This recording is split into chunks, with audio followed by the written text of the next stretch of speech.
Hey guys, here's how to make a super easy stir fry recipe. Seriously, easiest thing ever.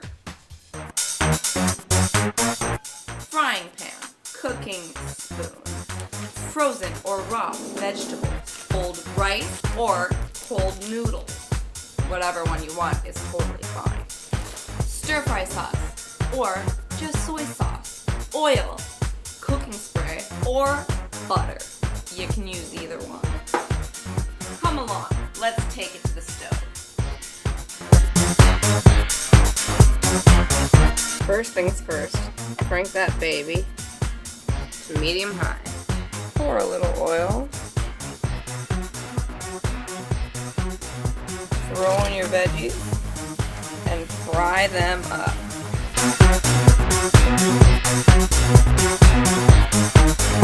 Add your rice or noodles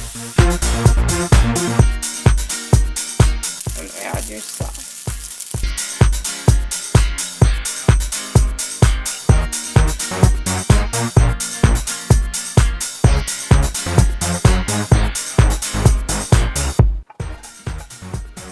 And voila! Delicious stir fry.